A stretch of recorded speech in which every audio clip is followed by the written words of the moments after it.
Mesdames et messieurs, chers participants, salam alaikum. J'ai l'honneur de vous présenter mon travail intitulé Étude théorique des propriétés optiques et vibrationnelles d'un nouveau liquide ionique à base d'imidazole par méthode DFT. En raison de leurs nombreuses applications dans divers domaines scientifiques et leurs propriétés uniques, les liquides ioniques ont été un sujet émergent dans la recherche au cours ces dernières années. Une nouvelle famille de liquides ioniques à base d'imidazole a été étudiée et développée pour la première fois et considérée comme la classe la plus importante des liquides ioniques. Cette étude théorique a été effectuée par la méthode de calcul de modélisation moléculaire qui joue un rôle très important dans la compréhension de la physico-chimie des liquides ioniques et englobe les différentes techniques de graphisme moléculaire et de chimie computationnelle. Notre objectif est d'étudier théoriquement les propriétés optiques et vibrationnelles de liquides ioniques par méthode DFT à l'aide de logiciels gaussiens. Les résultats obtenus par ces calculs sont regroupés ou bien représentés par les schémas suivants. Avant d'effectuer ces calculs, nous avons commencé tout d'abord par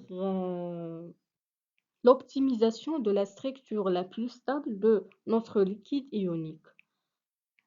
Les valeurs de charge atomique dans la figure ci-dessus sont obtenues par l'analyse de la population Millikan qui représente la distribution des charges des atomes qui suggère la formation des paires donneurs et accepteurs impliquant le transfert de charge dans la molécule.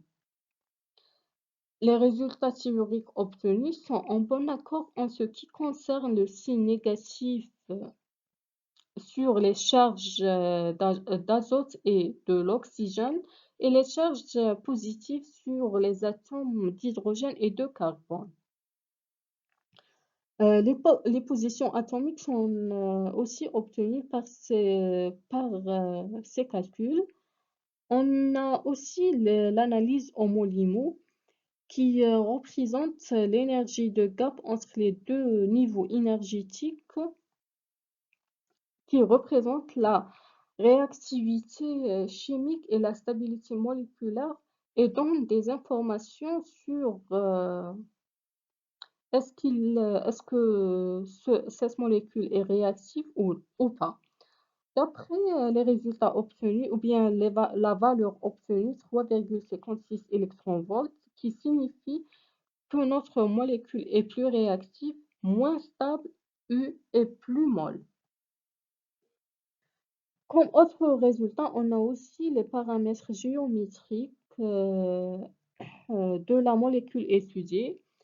Les paramètres géométriques optimisés par la méthode DFT de notre molécule, tels que la longueur de liaison entre deux atomes, l'angle de liaison entre trois atomes et l'angle de dièdre entre quatre atomes qui sont en bon accord avec la littérature.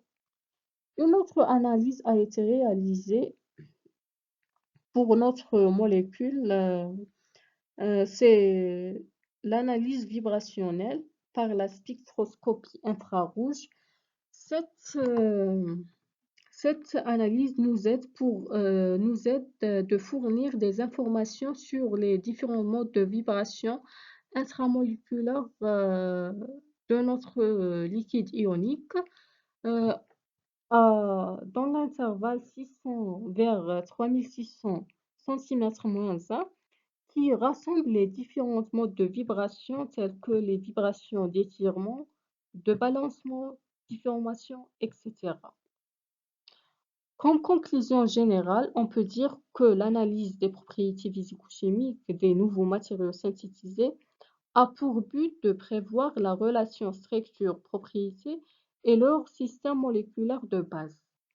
Selon les résultats obtenus, la méthode DFT est très efficace pour étudier les propriétés physico-chimiques de notre liquide ionique. Merci pour votre attention.